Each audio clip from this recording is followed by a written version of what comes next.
friends, welcome to my YouTube channel, The Legal Baba. I'm your host and host, Advocate Nitesh Sinha.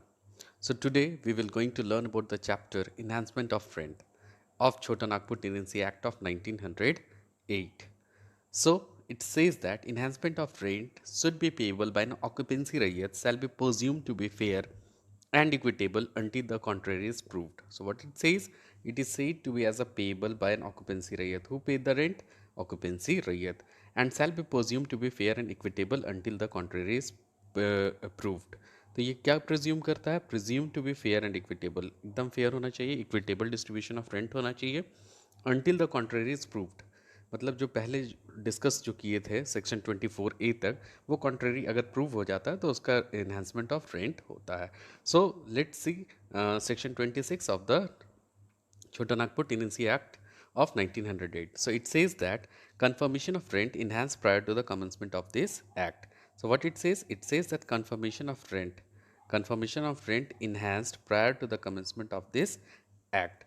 तो वहाँ पे क्या कह रहा है कि कन्फर्मेशन है, मतलब कि एकदम निश्चित है कि रेंट का वहाँ पे क्या है, बढ़ोतरी हुआ है prior to the commencement of this act. तो छोटा नागपुर टेनेंसी एक्ट 1908 जो लागू हुआ था, उसके पहले क्या हो गया कि इस एक्ट में बढ़ोतरी किया गया था रेंट में. सो कैसे?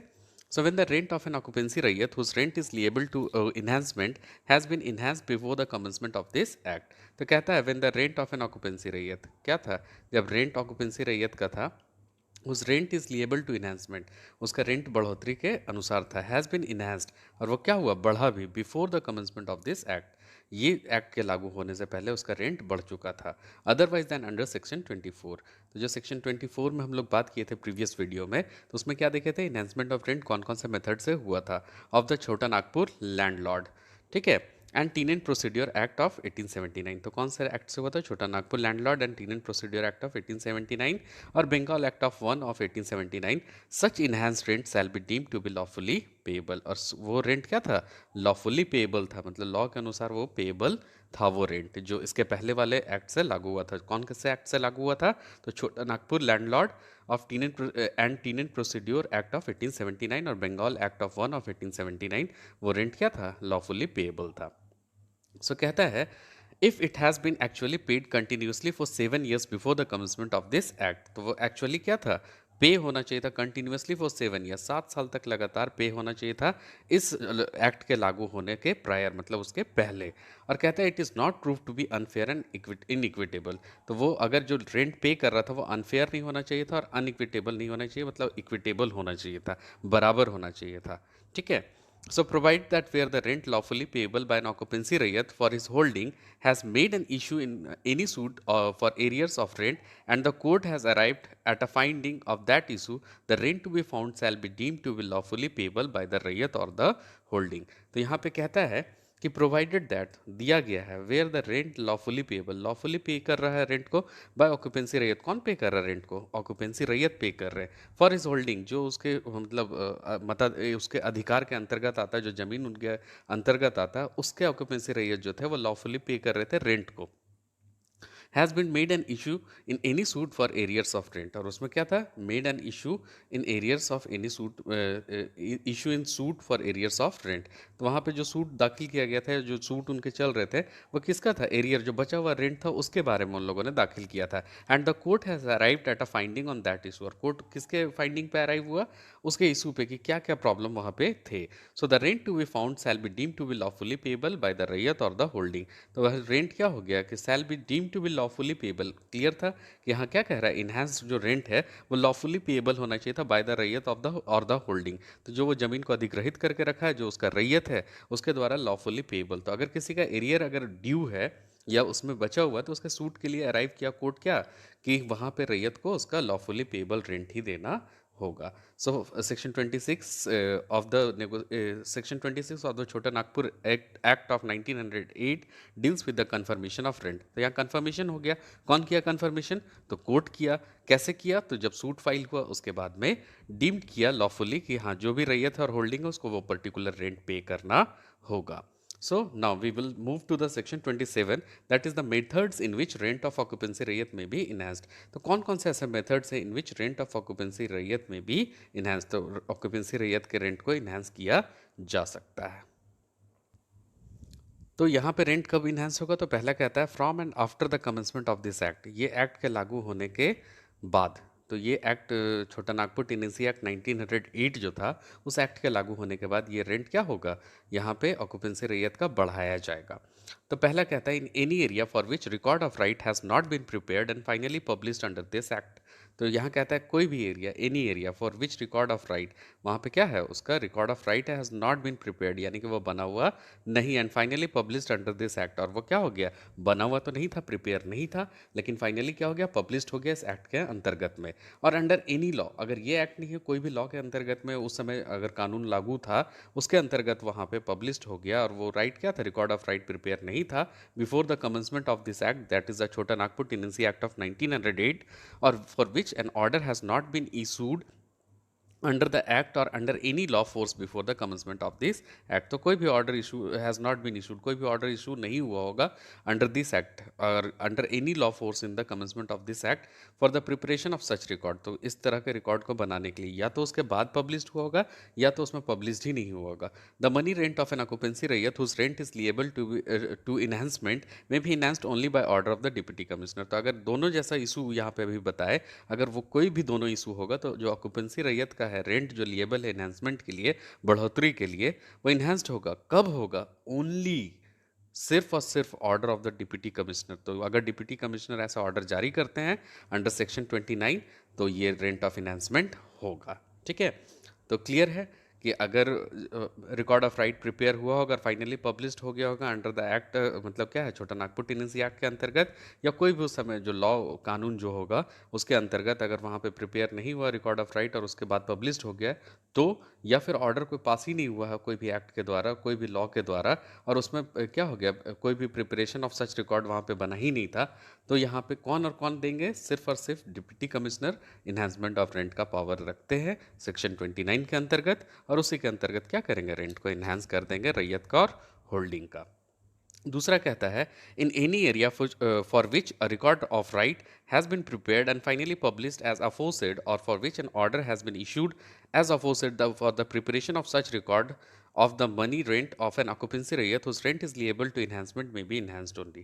तो यहाँ पे कहता है इन एनी एरिया, कोई भी एरिया, जैसे वहाँ पे था for which a record of right has been prepared, तो क्या है, उसके लिए रिकॉर्ड ऑफ राइट प्रिपेयर कर दिया गया है। ठीक है, एंड फाइनली पब्लिश्ड अफोर्सेड, और उसमें क्या हो गया, छोटा नागपुर टेनेंसी एक्ट ऑफ 1908 में फाइनली वो पब्लिश्ड हो गया, और for which an order has been issued, और उसके लिए क्या हो गया, एक ऑर्डर भी इशू हो गया है as aforesaid for the preparation of such record, और उसके प्रिपरेशन के लिए, ऐसे रिकॉर्ड के लिए, फॉर द मनी रेंट, किसके लिए, पैसे के लिए हो रहा है, तो मनी रेंट के लिए वो क्या हो गया, प्रिपेयर हो गया, प्रिपेयर होने के बाद वो इशू भी हो गया, मतलब कि निर्गत कर दिया गया, of an occupancy raiyat whose rent is liable to be enhancement. तो अगर ऐसा होता है तो ऑक्यूपेंसी रैयत का रेंट क्या होगा, लिएबल टू बी इनहेंसमेंट, यानी कि बढ़ोतरी कर दिया जाएगा रेंट में, and may be enhanced only, तो वो बढ़ा हुआ ही होगा। तो दोनों कंडीशन समझ के कि रिकॉर्ड ऑफ राइट प्रिपेयर है और फाइनली पब्लिश्ड है, अगर उस एक्ट में 1908 के एक्ट में, तो वो क्या होगा, प्रिपरेशन ऑफ रिकॉर्ड में मनी जो रेंट है ऑक्यूपेंसी रैयत को रेंट लिएबल है पे करने के लिए, जो इन्हांसमेंट ऑफ रेंट बढ़ा हुआ रेंट है वो पे करेगा ऑक्यूपेंसी रैयत। नाउ उसमें कहता है पहला कि in any case refer to in section 62, section 94, section 99 by order of the deputy commissioner passed under section 29। तो जो भी सेक्शन 62 में कहा गया है, जो आगे हम लोग देखेंगे, सेक्शन 94 में जो बात कहता है, सेक्शन 99 में जो बात कहता है, वो सब का सब ऑर्डर कौन पास करेगा, डिप्टी कमिश्नर, और किस सेक्शन के अंतर्गत पास करेंगे, सेक्शन 29 के अंतर्गत वो डायरेक्शंस जो है, वो ऑर्डर जो है वो पास किया जाएगा, किसके द्वारा, तो डिप्टी कमिश्नर के द्वारा। So in other case by order of revenue officer passed under chapter 12। और चैप्टर 12 के संबंधित कोई भी बात होगा तो उसका जो ऑर्डर पास करेंगे वो कौन होंगे, रेवेन्यू ऑफिसर। तो जब हम लोग चैप्टर 12 देखेंगे कि कौन कौन से ऑर्डर में रेवेन्यू ऑफिसर का पावर है कि वहाँ पे ऑर्डर पास करने का, और कौन कौन से सेक्शन के अंतर्गत क्या है, डिप्टी कमिश्नर का पावर है ऑर्डर को पास करने का। तो सेक्शन 62 में भी देखेंगे, सेक्शन 94 और सेक्शन 99 कि डिप्टी कमिश्नर ऑर्डर पास करते हैं। चैप्टर 12 जब देखेंगे तो वहाँ पे देखेंगे कि रेवेन्यू ऑफिसर ऑर्डर पास करते हैं इन्हांसमेंट ऑफ रेंट के लिए।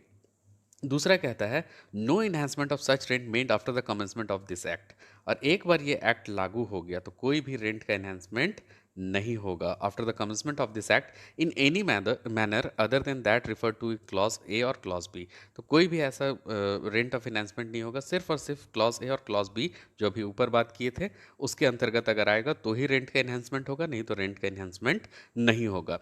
As the case may be, whether by private contract or otherwise shall for any reason be recognized or given effect in any suit or proceedings in any court. तो कहता है in any case में भी, तो दोनों case, जो case ए बोल रहा है, क्लॉज ए बोल रहा है, क्लॉज बी बोल रहा है, उस क्लॉज के अंतर्गत अगर होगा तो वहां पे रेंट इन्हांसमेंट होगा, नहीं तो इस एक्ट के लागू होने के बाद रेंट इन्हांसमेंट नहीं होगा।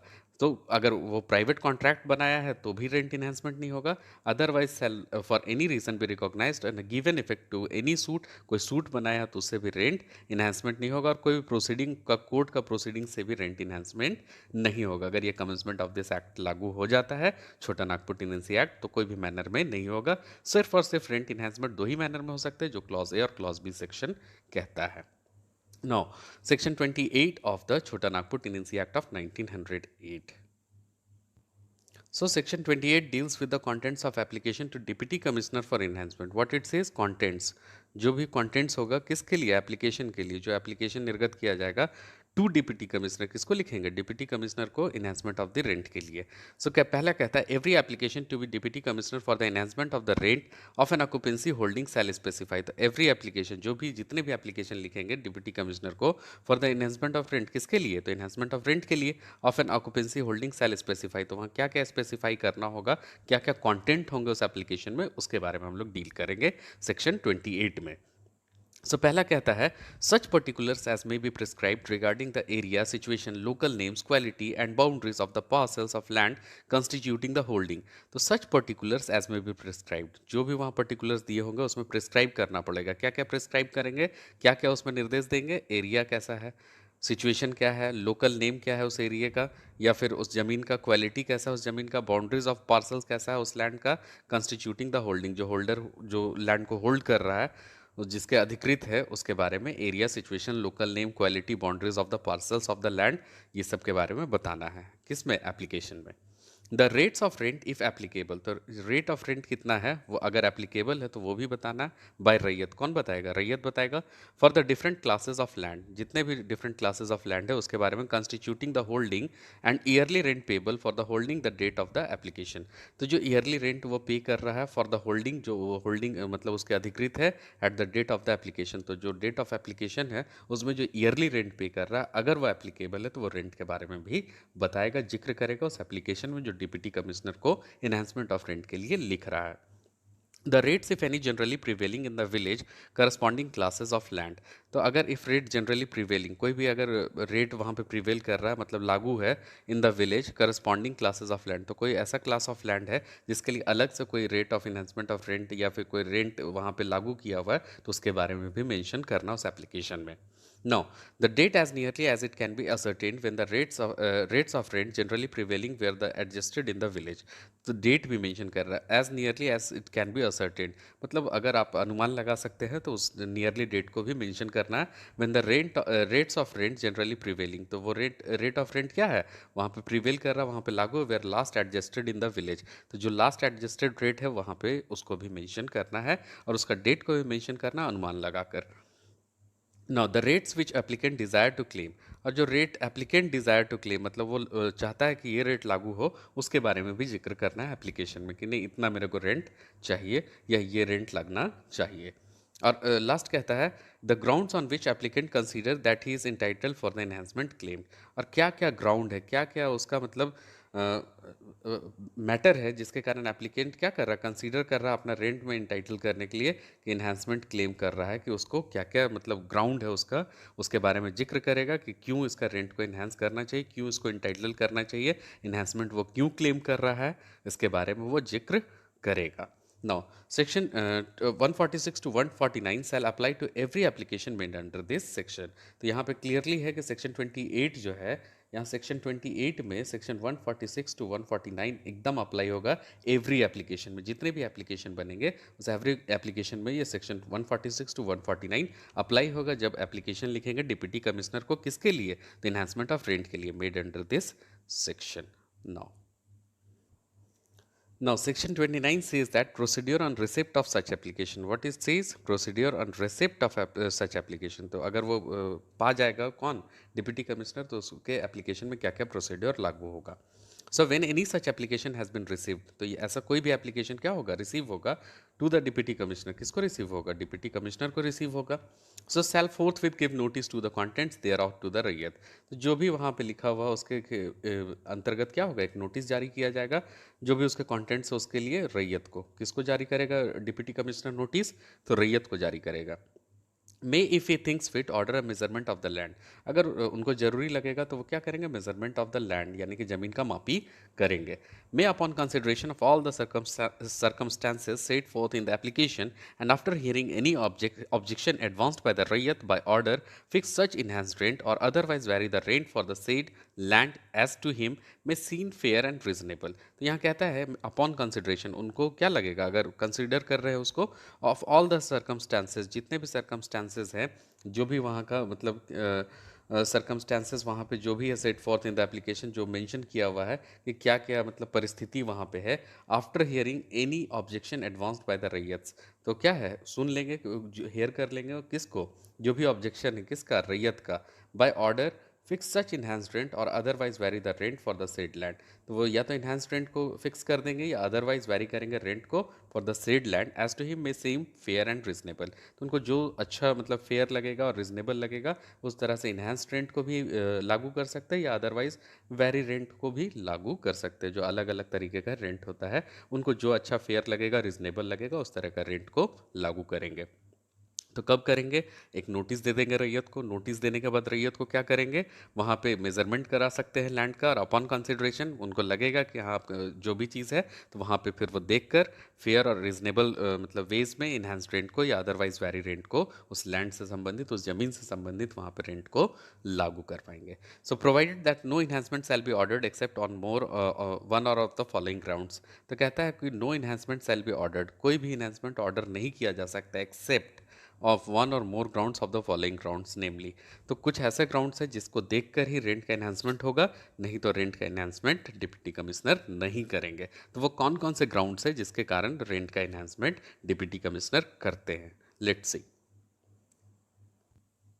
तो पहला कहता है raiyats for land of similar quality and with similar advantages in the same village or in the neighbouring village and that there is no sufficient reason for the holding at so low rate. तो रैयत का अगर land है for the same quality, एक ही quality का land है, similar advantage है जो उसके अगल बगल का ज़मीन का है, इन द सेम विलेज, वही सेम विलेज में है, और इन द नेबरिंग विलेज, उसके आस पड़ोस के विलेज में है, and there is no sufficient reason for the holding to at so low rate. तो कोई भी सफिशिएंट रीज़न नहीं कि उसका इतना लो रेट क्यों रखा गया है उस ज़मीन का. अगर उनको ऐसा लगेगा कि बहुत ज़्यादा लो रेट है तो वो इन्हांस्ड कर देंगे रेंट को. क्यों, क्योंकि सिमिलर एडवांटेज देख रहे हैं, सिमिलर क्वालिटी देख रहे हैं, और वही नेबरिंग विलेज में या सेम विलेज में उसी जैसा ज़मीन का रेंट वहाँ पे ज़्यादा है, लेकिन उस आदमी का रेंट क्या है, वहाँ पे कम है, तो वो इन्हांस्ड रेंट कर सकते हैं. दूसरा ग्राउंड कहता है that there has been a rise in average local prices. वहाँ पे क्या हो जाएगा, एवरेज लोकल प्राइसेस में हाइक हो जाएगा, प्राइस बढ़ जाएगा एवरेज लोकल प्राइसेस का of stable food crops during the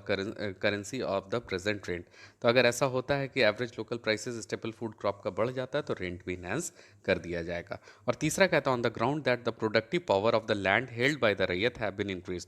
अगर वो मान लीजिए कि जो भी लैंड में वो खेती कर रहा है उसका प्रोडक्टिव पावर यानी कि खेती करने का उपज का शक्ति बढ़ जाएगा, of that land held by the raiyat have been increase, तो वो क्या हो जाएगा, प्रोडक्टिविटी बढ़ जाएगा by an improvement effective affected during the currency of the present rent otherwise than by the agency or at the expenses of the रैयत. तो यहाँ कहता है by an improvement affected during the currency of the present rent.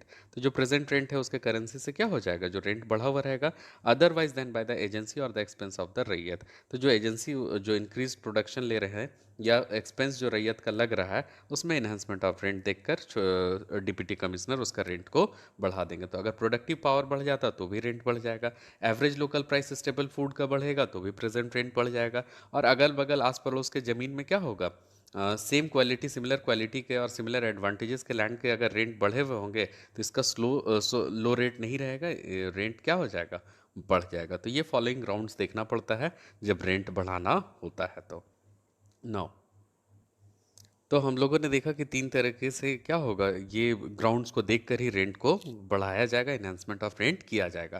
तो यहाँ एक बात कहता है कि provided also that no enhancement shall be ordered which is under the circumstances of the case unfair और अनइक्विटेबल। तो कहता है कि कोई भी ऐसा चीज़ नहीं दिया जाएगा, for the no enhancement shall be ordered, कोई भी ऑर्डर नहीं दिया जाएगा एनहांसमेंट के लिए under the circumstances of the case unfair and inequitable. तो वो क्या होगा, अगर अनफेयर होगा, अनइक्विटेबल होगा, तो no enhancement of rent order किया जाएगा under the circumstances. Now provided further that all the enhancement shall be limited in the prescribed manner. तो आगे फिर देता है कि enhancement shall be limited in the prescribed manner if any. तो कैसे इन्हांसमेंट ऑफ रेंट क्या हो जाएगा, लिमिट कर जाएगा, मतलब नहीं लागू होगा। So the rent as a fixed as a varied under subsection 1 shall be payable by the said rayat from the commencement of the agriculture year following the year in which the order is passed। तो कहता है the rent as fixed। तो rent क्या है, fixed है, और varied under subsection 1। तो subsection 1 जो बात की है उसमें vary कर रहा है, rent shall be payable by the said rayat। तो जो varied rent है या जो rent fixed है वो पे कौन करेगा, तो said rayat from the commencement of the agricultural year. तो एग्रीकल्चरल ईयर के कमेंसमेंट के दौरान ही वो क्या करेगा, पे करेगा। Following the year in which order is passed. तो जो ईयर में ऑर्डर पास हुआ है उसकी एग्रीकल्चर ईयर में क्या करेगा, वो रेंट का पे करेगा। And may be recovered in any suit instituted against him for arrears of rent.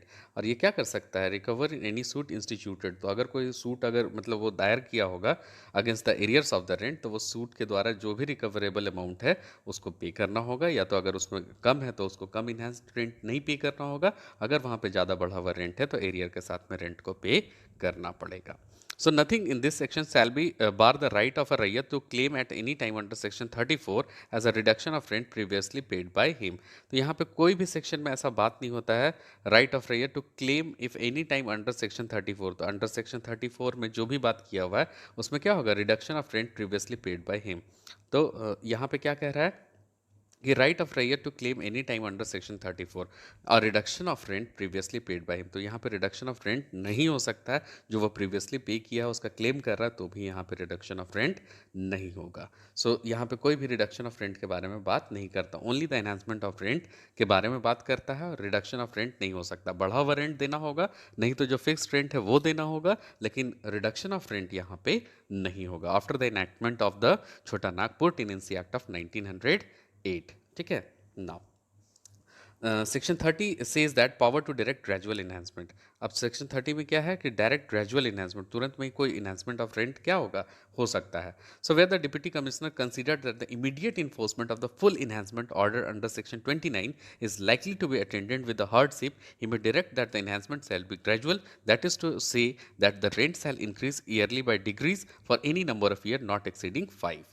तो अब यहाँ पे कहता है कि डिप्टी कमिश्नर अगर कंसीडर करते हैं, उनको लगता है that the immediate enforcement of the full enhancement order under section 29। तो फुल इन्हांसमेंट क्या है, इमीडिएट इन्फोर्समेंट, उनको लगता है, ज़रूरत लगता है कि तुरंत में ही इसको इन्हांस किया जाए अंडर सेक्शन 29, जो अभी सेक्शन 29 ऊपर में बात किए, is likely to be attended with the hardship.